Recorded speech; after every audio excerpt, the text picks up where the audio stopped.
Hi everyone, welcome back to shine classes. First of all good evening to everyone. शुभ संध्या आप सभी को। कैसे हैं दोस्तों? होपफुली आप बढ़िया होंगे।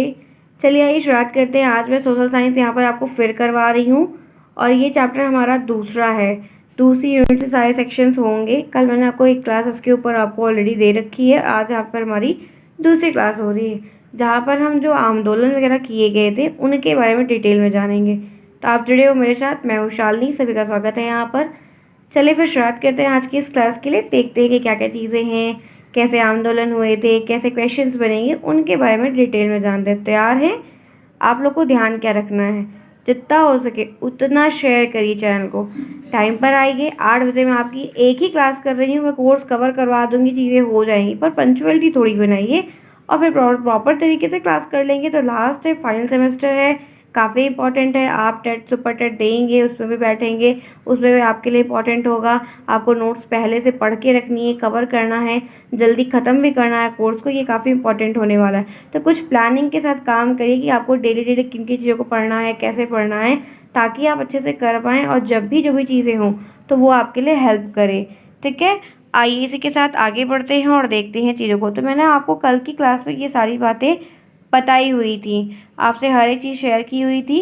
अब आज मैं आपको ना एक एक डिटेल के बारे में जो चीज़ें मुझे बतानी है, मैंने आपको कल ब्रह्म समाज के बारे में बताया हुआ था। तो ब्रह्म समाज से जितने भी क्वेश्चंस बनेंगे उन पे क्वेश्चंस भी करवाएंगे, लेकिन फ़िलहाल अभी पहले हम थ्योरी पे डिस्कस कर लेते हैं, वो हमारे लिए ज़्यादा बेटर होगा।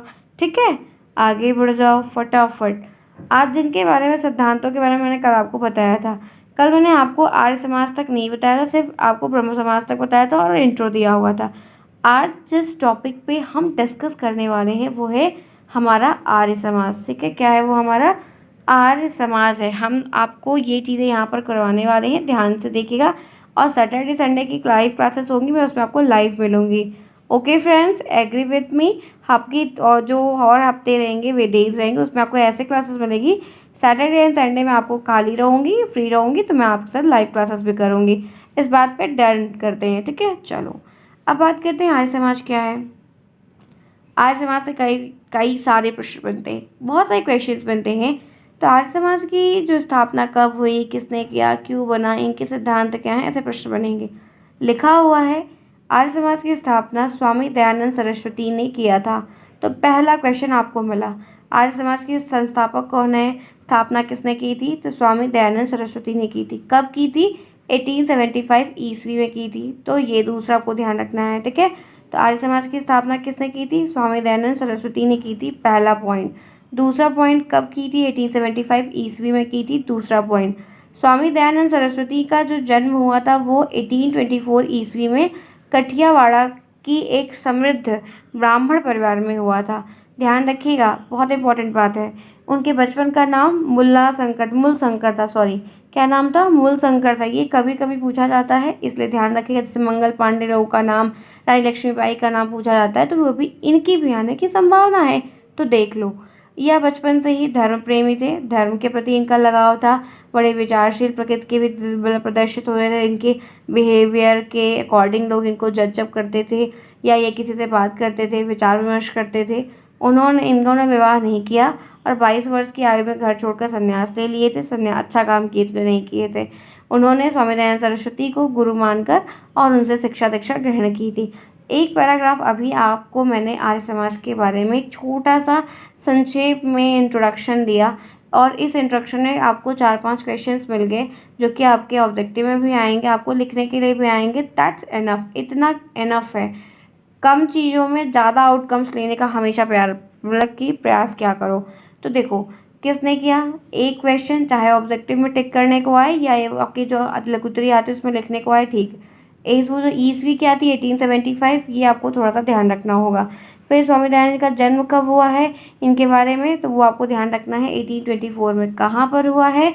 कठियावाड़ा में हुआ है। तो ये स्थान का नाम, ये वाला प्रश्न, 4 प्रश्न बन गए। और ये ध्यान रखना, इनका ये जो नाम था मूलाशंकर, ये इनका बचपन का नाम था। 5वां क्वेश्चन आपका बन गया। तो ये 5 क्वेश्चन आपके इस पैराग्राफ में से बन गए। तो 5 तो तैयार हुए ना आर्य समाज से। आर्य समाज के 5 क्वेश्चन डन हो गए। तो अगर अब ये 5 पूछे जाएंगे तो आप कर लेंगे? बिल्कुल कर लेंगे, मुझे उम्मीद है। गलत तो बिल्कुल नहीं करने वाले हैं और कोई भी बच्चे नहीं करेंगे। चलिए आइए आगे बढ़ते हैं। लिखा हुआ है सरस्वती जी ने, ठीक है, ध्यान रखिएगा, ये माता सरस्वती विद्या देवी वाली नहीं है, ये दया नाम का शॉर्ट फॉर्म है। तो सरस्वती जी ने पंजाब, उत्तर प्रदेश, महाराष्ट्र दैनिक दुरुस्त संस्थानों का भ्रमण किया। ये अलग अलग जगह पर राज्य में, जिलों में बहुत जगह घूमे हैं। जब घर छोड़ दिया तो बचा ही क्या, घूम घूम के ज्ञान को इकट्ठा किया। स्वामी दयानंद जी ने सर्वाधिक महत्वपूर्ण रचना में सत्य प्रकाश की है। किसकी की है? सत्य प्रकाश की। ये एक इम्पॉर्टेंट क्वेश्चन है।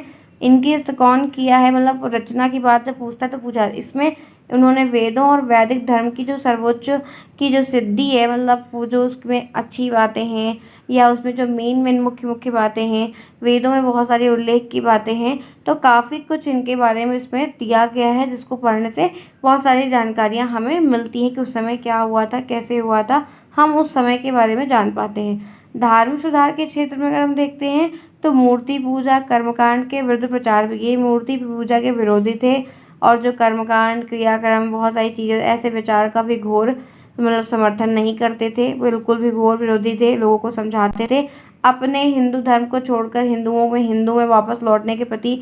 वेदों को कहा गया ना कि प्रकृति की तरफ वापस लौटो।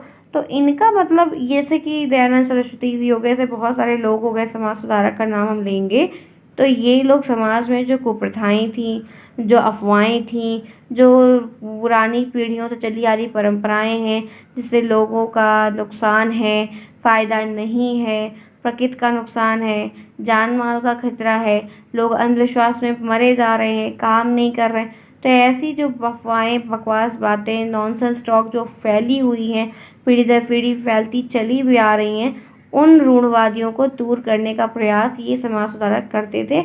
हाँ, बस ये है कि सबके करने का तरीका अलग अलग हुआ करता था। कोई किसी तरीके से कर रहा है तो कोई किसी तरीके, बस ये है कि सब एकजुटता के साथ मिलकर ये करने का प्रयास कर रहे थे। स्वामी जी ने छुआछूत को धर्म मानते थे, ठीक है। समाज सुधार के क्षेत्र में आर्य समाज कार्य और जातिगत भेदभाव को दूर करने के लिए संस्थाओं की स्थापना भी की थी और इनकी मृत्यु जो है 1882 में हो गई थी। तो इनका एक अलग प्रोस्पेक्टिव था। कुछ लोगों को आप पढ़ोगे उनका अलग प्रोस्पेक्टिव होगा, तो ध्यान रखना है। आपको ये बातें इतनी कुछ से पूछी नहीं है, मुझे तो पढ़ाना है तो मैं आपको कुछ बातें बता रही हूँ, लेकिन आपके लिए जो क्वेश्चन बनेगा, जो इम्पोर्टेंट है, जो आपको ध्यान में रखना है, जिससे आपका काम होगा, वो आपको ये पैराग्राफ में ही मिल गया है। ये इतना इम्पोर्टेंट है जो कि आपको अपने दिमाग में गोल गोल लेकर चलते रहना है कि हाँ इतना इससे क्लियर है। आगे बढ़िए। अब बात कर लेते हैं सिद्धांत की। तो सिद्धांत भी हैं, ठीक है। हर चीज़ के प्रिंसिपल होते हैं हर जगह के, तो वैसे ही इनके भी सिद्धांत है। सिद्धांत में पहला पॉइंट यहाँ पर है, ईश्वर एक है। ये कहते थे कि ईश्वर ढेर सारे नहीं है, ईश्वर एक ही है। वो इनका मतलब जैसे भगवान के प्रति जो थोड़ा सा मतलब इनका सेंस था, वो भी ईश्वर एक है, निराकार, सर्वशक्तिमान, अजन्मा, निर्विकार, सर्वव्यापक, अजर अमर, सृष्टि की रचना करने वाला। तो भगवान के प्रति इनकी आस्था तो थी, ठीक, क्योंकि ब्राह्मण परिवार में पैदा हुए थे।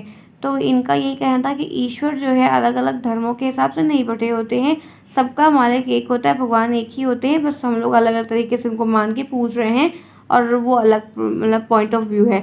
लेकिन ये उस समय जो बातें लोग अलग अलग करते थे, सबका त्यौहार अलग है और सबके भगवान अलग हैं, तो वो उस समय जो ये गलत बातें फैलती और आज तक भी ये कभी अलग मतलब हुई नहीं, तो उनका विरोध करते थे।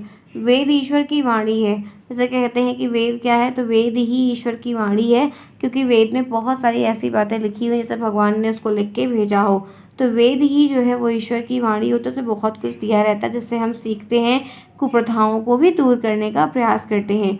वेद की शिक्षा सत्य है, वेद की जो शिक्षाएं वो सत्य हैं, उनको पढ़ना सुनना प्रत्येक आर्य का कर्तव्य है कि आप उसको सुनो, उसको समझो, उसको जानो। हिंदुओं के बारे में मतलब जो धर्म वगैरह बढ़ते हैं उनके बारे में समझे, कैसे हुआ, क्या हुआ, भगवान के प्रति आस्था, श्रद्धा, ये सब रखना होगा, आध्यात्मिक तरीके से सोचना होगा। कर्म पुनर्जन्म का विधान मतलब दिमाग में सिद्धांत बहुत लोग नहीं मानते हैं, लेकिन कर्म पुनर्जन्म ऐसे सिद्धांत को वेदों के अनुकूल हैं, उनमें इनके बारे में बताया गया है और बहुत सारे लोग इस पर विश्वास भी करते हैं, मानते हुए उसी के अनुसार अनुपालन भी करते हुए देखे गए हुए हैं। विद्या की वृद्धि, अविद्या के नाश का सदैव प्रयत्न करना चाहिए। मतलब जैसे आपकी ऐसा काम करो जिससे आपकी विद्या की वृद्धि हो, आपकी बढ़ंत हो, आपकी ग्रोथ हो, आप आगे बढ़ो। ऐसे काम बिल्कुल भी नहीं करें जैसे आपकी विद्या का ही नाश हो, आप गलत रास्ते पे रहो, गलत रास्ते पे आगे बढ़ जाओ, गलत कुकर्म करो, ऐसा नहीं है। तो ये सारी चीज़ें इसमें सिखाई गई हैं, बताया गया है कि क्या सत्य है, क्या असत्य है, क्या करना चाहिए, क्या नहीं करना चाहिए। इनके बारे में वेदों में बहुत कुछ बताया गया है और इन सिद्धांतों में बहुत सारी बातें जो है ऐसे लाइन के रूप में लिखी हुई आपको देखने को मिल जाएंगी। प्रत्येक मानव को जनसाधारण के कल्याण का कोई अपना कल्याण समझना चाहिए। मतलब कि जैसे लोग कहते हैं कि हम क्यों करें, मेरा क्या, अपना क्या, हमारा क्या, क्या फ़ायदा, तो ऐसा नहीं है। आपको जनसाधारण को ध्यान में रखते हुए जैसे हेल्पिंग नेचर है, शेयरिंग नेचर है, मानवता के नाते ऐसे भी चीज़ें ध्यान में रखते हुए करना चाहिए। तभी साथ में रहकर कोई बड़ी जंग या लड़ाई या कुछ भी है उसको हम निपट सकते हैं, उसको हम देख सकते हैं। ठीक है, बात समझ में आई? Very simple and very easy. बहुत सिंपल है, आपको लिखने को आएगा कि आर्य समाज के कोई 2 सिद्धांत लिखिए, आर्य समाज के कोई 3 सिद्धांत लिखिए, तब आप आराम से इसको लिख दीजिएगा। इतना इनफ है। आप 2-3 कोई भी दिमाग में रख लीजिए कि ये हमको लिखना ही लिखना है वहाँ पर। आगे बढ़िए। चलिए, जिन्होंने क्लास को अभी तक नहीं लाइक किया फटाफट कर देंगे, जिन्होंने किया बहुत अच्छी बात है। अब दूसरा जो हमें जानना है वो है थियोसॉफिकल सोसाइटी। ये भी आपके सिलेबस में दिया गया है। अब आइए जानते हैं कि ये क्या है, ये सोसाइटी से क्या मतलब यहाँ पर है। कहीं सोसाइटी वो मोहल्ले वाली तो नहीं हो गई, आखिर नाम क्या लग रहा है, इनके बारे में जानते हैं। तो थियोसॉफिकल सोसाइटी की स्थापना 1875 ईस्वी में हुई थी। ठीक है, अमेरिका के प्रसिद्ध नगर नेवारक में हुई थी। ठीक है, ध्यान रखना। इसकी जो मैडम है वो पता है, ये एक ध्यान रखिएगा, इनकी ये मैडम के नाम से है। कहीं कहीं आपको अलग अलग जगह में मैंने देखा तो अलग अलग नाम भी दिखे हुए हैं, कहीं कहीं एनी बेसेंट का भी नाम लिखा हुआ है। लेकिन इनका जो मेन है, जो मेन किया है वो वॉल्स्तकी ने किया है। ठीक है, ब्लावत्स्की ने किया है जो कि एक रूस की महिला थी, और कर्नल आर्टेक ने किया था। 2 लोग इसमें मिलके थे जिन्होंने ये काम किया था। तो स्थापना संस्थापक जो हैं उनके नाम आपको ध्यान रखने हैं, चाहे आप किसी भी समाज के बारे में पढ़ो या किसी भी सोसाइटी के बारे में पढ़ो, कौन लेकर आया है वो ध्यान में रखिएगा। और कब हुई, 1875 में हुई है। ये भी आपको 2 तो 100% तैयार रखने हैं सभी सोसाइटी के बारे में जितना भी कुछ सिलेबस में दिया गया है। सोसाइटी का विश्वास है कि संसार के समस्त धर्म में मौलिक मौलिक एक ही एकता है। ये मानते थे सोसाइटी के, मतलब इस सोसाइटी में जो भी लोग थे, कि जितनी भी चीज़ें यूनिवर्स में है या जो भी धर्म है वो एक यूनिटी के साथ है, क्योंकि सबका गंतव्य स्थान एक ही है। सोसाइटी संसार के रंग जातिगत भेदभाव को दूर करके सभी में मातृ भावना का उत्पन्न करना। ये सोसाइटी जब बनी तो जो जाति रंग का भेदभाव है, धर्म का है, और भी बहुत सारी चीज़ों से जो भेदभाव होते चले आ रहे हैं, जिसमें लोग अंधाधुंध एकदम जान लगा कर भी अपनी जान दे देते, एकदम डटे रहते, नहीं ये हमारा ही ऐसा है, ऐसा करेंगे। तो इन सब चीज़ों की जो प्रथाएं दिमाग में लोगों उनको दूर करने के लिए सोसाइटी को बनाया गया। और इनमें अनुयायी हिंदू और बौद्ध धर्म के समर्थक श्रेष्ठ माने जाते हैं। कि थियोसॉफिकल सोसाइटी में हिंदू अनुयायी भी जो थे वो भी बहुत आगे बढ़े, उनका भी काफ़ी बड़ा विशाल का एक ग्रुप हुआ था, और बौद्ध धर्म को श्रेष्ठ भी ये माना करते थे। आगे बढ़िए।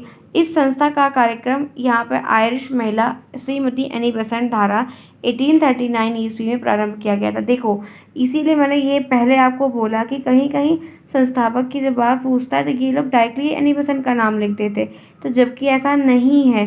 प्रारंभ होना, नाम देना और एकदम उसको इस्टेब्लिश करना, अगर कोई 3 लोग जैसे नाम किसी अलग ने दिया तो वो उनके नाम से जाना जाएगा। स्थापना करके किसी ने उसको शुद्ध किया तो वो अलग होगा, और जब से आरंभ हुआ वो अलग होगा। तो ये इसीलिए बच्चों को कन्फ्यूजन होती है कि कभी सीरीज़ में कुछ लिखा है, बुक में कुछ लिखा है, तब आप कंफ्यूज होते हो। तो ये ध्यान रखिएगा। श्रीमती एनी बेसेंट का जन्म 1847 में आयरलैंड में हुआ था। ये लाइन अलग कलर से है क्योंकि इम्पॉर्टेंट है, तो क्योंकि नाम और कहाँ पर हुआ है ये ऑब्जेक्टिव में आ सकता है, ये ध्यान रखिएगा। इस सोसाइटी के प्रचारकों ने हिंदू धर्म की प्रशंसा की, हिंदू धर्म के बारे में काफ़ी कुछ बताया, उसकी प्रशंसा की, और जो उत्तम विचार थे उनको चारों ओर फैलाया, समझाया, लोगों तक फैलाया, बताया, लोगों में स्प्रेड किया, भावनाओं को चेंज करने का प्रयास किया, एकजुटता, एक बंधुत्व में बांधने का भी प्रयास किया था। जितना हो सके उतना अपनी तरफ से भरपूर प्रयास सोसाइटी वालों ने काफ़ी कुछ किया हुआ था। आगे बढ़िए। अब इनके बारे में इनके जो सिद्धांत है वो है, तो ये सोसाइटी धर्म परिवर्तन में विश्वास नहीं रखती थी। जो लोग धर्म परिवर्तन करते हैं उस पे इनका विश्वास या इनका समर्थन बिल्कुल भी नहीं था। समस्त धर्मों का ये आदर के जैसे जितने भी धर्म उस समय थे, ये धर्मों को चेंज करने का प्रयास तो नहीं करते थे, कोशिश थी लेकिन बहुत ज़ोर ज़बरदस्ती नहीं हुआ करती थी। सभी को सम्मान देना, आदर करना, सबकी बातों को समझना, ऐसा इनका एक नेचर था।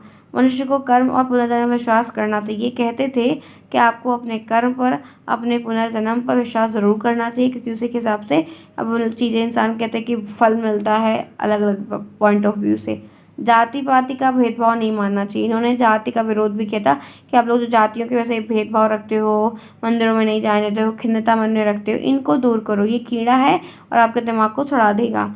इस दृष्टि से समस्त धर्मों की शिक्षा और उसका भार एक ही है। इन्होंने कहा कि जितने धर्म हैं सबके लिए एक ही शिक्षा है, सबके लिए एक ही प्रभु है और सबके लिए समान बराबर भागों में 12, कहीं कम कहीं ज़्यादा, ऐसा कुछ भी नहीं है। और कोई ऐसा भी नहीं कि वो बहुत श्रेष्ठ है, उसे गुरु बहुत श्रेष्ठ है, उसके प्रभु बहुत श्रेष्ठ है, वो महान है, बाकी सब खराब है, ऐसा कुछ भी नहीं। क्योंकि लोग तैबड़ी मैबड़ी में जब लड़ते हैं तो ऐसी बातें मुँह से निकलती ही निकलती हैं। तो इन सारे सिद्धांतों का ये पॉइंट यहाँ पर रहा। ठीक है, तो बात समझ में आई क्लियर कट में कि हाँ क्या क्या चीज़ें ये लोग कह रहे हैं और क्या आपको लिखना है। उसके बाद फिर यहाँ पर है कि संसार के समस्त वर्गों में विश्व बंधुत्व की भावना उत्पन्न करने के लिए भी प्रयास किए हैं। अब वो कि समाज में विश्व बंधुत्व को लाना ताकि उस समाज में रहे, उस पर बहुत सारा काम किया है। भावनाओं को जोड़ने का, लोक कल्याण पे काम किया है, समझाने का काम किया है, उनके विचार को समझा, उनके विचार में जो कमियां थी उनको भी उनको बताया, दूर किया, लोगों ने माना, तो बहुत सारे परिवर्तन भी हुए हैं। मानव जाति को धार्मिक सिद्धांत के अध्ययन के लिए प्रोत्साहित करना। तो मानव जाति है, इनको जो धार्मिक चीज़ें हैं, उनके जो अनुपालन किए करने वाली चीज़ें बताई गई, उनको रखो, उनका अध्ययन करो, उनको समझो, क्या कहा जा रहा है, वो काकी क्या कह रही हैं, क्या बता रही। तो इनसे बारे में क्या होता है, आपका दिमाग काफ़ी बड़ा होता है और आप चीज़ों को अच्छे से सीख पाते हैं। ठीक है, तो फ्रेंड्स आज की मैं क्लास करूँगी ओवर। कल ही मैंने आपको बोल रखा था कि मैं आपको आर्य समाज के बारे में और थियोसॉफिकल सोसाइटी के बारे में बताऊंगी। तो मैंने आपको डिटेल में 2 पॉइंट बताए, इन दोनों में से कैसे क्वेश्चंस बनेंगे वो भी मैंने आपको बताया। सारे सिद्धांत तो याद कोई नहीं कर पाएगा, लेकिन 2-2, 3-3 सिद्धांत अगर कोई भी बच्चा याद कर ले रहा है तो इनफ है। या आप समझ जाओ और सारे सिद्धांत हमें सभी समाज के, सभी सोसाइटी के एक जैसे लग रहे हैं, तो कोई भी 3 पॉइंट आप सभी में, सभी समाजों में लिख सकते हैं। तो ये तरीका है कि आप कैसे लिख सकते हो प्रॉपर तरीके से, आपको ये समझ में भी आ जाएंगी। ठीक है, तो फ्रेंड्स चलो फिर आज की क्लास करते हैं अब ओवर। मैं इसके आगे के और भी जो टॉपिक्स हैं उन पर कल चर्चा करूँगी, डिटेल में डिस्कस करेंगे। टाइम पर आइए, रात में 8 बजे, 8 PM हमारा टाइम फिक्स है। 4th सेमेस्टर का फाइनल सेमेस्टर है, 2021 बैच के ये बच्चों का है, तो आप थोड़ा जुट जाइए, पढ़ लीजिए, काफ़ी अच्छा होगा आपके लिए भी। प्रॉब्लम होती कमेंट बॉक्स से पूछ सकते हैं। मिलते हैं फिर नेक्स्ट में, तब तक के लिए take care, bye bye, see you soon. मस्त रहिए, खुश रहिए ऑलवेज।